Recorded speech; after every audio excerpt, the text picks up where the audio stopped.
Hey everybody, Steven here, and today I'm going to show you a quick and easy way to help improve toe lift when you're doing your squats, right? So for a lot of people when they're doing a squat, especially when they're first learning how to do the hip hinge with that, right? A lot of people do vertical based squats, and what I mean by that is actually as they squat, they kind of push their knees forward, the heels come up. We correct that, and then what happens is that as they squat, they lift their toes up like this, and they don't know how to keep those grounded, right? So we'll see these toes lifting to find stability. There's a lot of reasons for that. Lack of dorsiflexion with the ankle, right? So the calf is really tight, causing some restrictions in that mobility in the ankle. We could have a lot of tension in the lateralis here that's causing some knee collapse, right? And the body's trying to compensate for that. And outside of that, usually what it really is the ankles and the hips, right? The hips are really tight.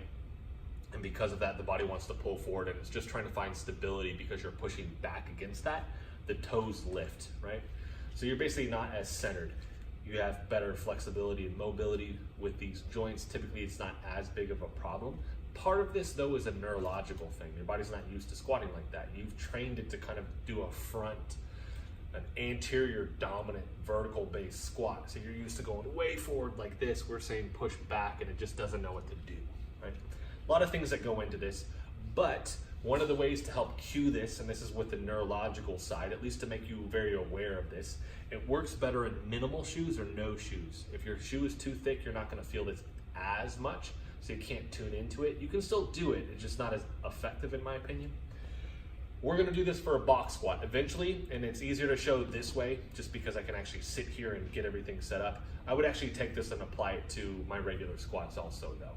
I use this as a good tool. It is a corrective, right? But I'm not gonna use it every single time I squat. I'm gonna use it for the first couple warm-up rounds, and then I'm gonna try and move past that unless I absolutely need this when I'm squatting to just kind of ingrain that. I wouldn't necessarily do this when it's insanely heavy weight though.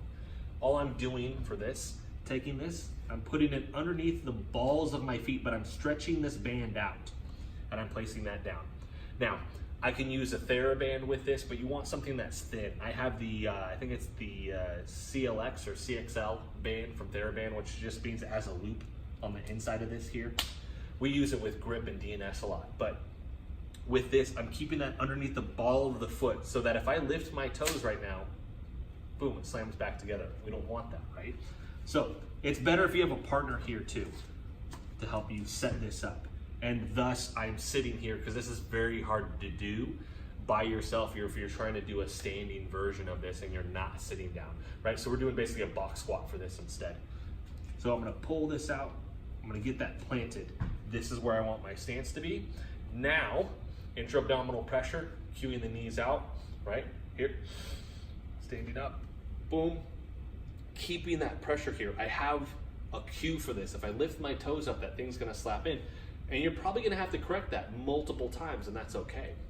But keeping my toes pushed to the floor. I don't need to curl them right now, we're not under a ton of load.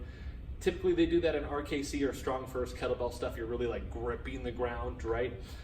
You can do that, but for right now, I don't wanna typically do that. I just wanna get the body used to just planting the toes. We'll worry about the gripping later. But here, intra-abdominal pressure, driving hips back, sit. Those knees are staying out. Now, if I'm here, if I start to come up, you see that lift, boom, it'll pop in. And we don't want that, right? So I'll come back down. I'll set this up again, underneath the balls of the feet. Make sure my stance is correct. Make sure I'm actually seated back in that box squat. So I'm not way forward, knee dominant. I'm out here, knees out, intra-abdominal pressure, breathe into the belly. And stand up, boom, bringing my hips forward. So we're really trying to isolate the hip movement with this and try and take the feet out of it in a small sense. Later when we start adding load, then yeah, we can look at the toes gripping, making the feet more active in that sense.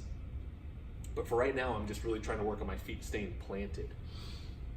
Boom, without this popping up. Give that a try. Like I said, typically for your warm-up rounds, or you're using it outside of that as a neurological corrective almost, right? I'm trying to tune into my feet. And with this, we're just adding a cue to that. So it gives you some idea that you're actually lifting. There's input, right? You just have another data point essentially. So try that. like I said, outside as a corrective or with like 2 warm-up sets maybe. And I do about 10 squats. Box squat if I'm by myself. And even with somebody else, if I'm like doing it with a client, I'll probably do 1 here, then I'll move to a freestanding squat, right? Right now I just want them kind of tuning out a bunch of other things that they might have to juggle and just thinking hips hinge all the way back, feet stay flat, right? So give that a try and let me know what you think. If you have any questions too, maybe I didn't clarify something as much as I should have, let me know in the comment section and I can make another video to help with that if I need to. And I'll layer this eventually, like I'll put a band around the knee so we'll make sure that we correct with the knees going valgus, with them collapsing, little things like that. So if you guys liked the video, hit the like button for me. If you want to continue to follow along with all of my content, hit the subscribe button for me. Thanks so much for watching.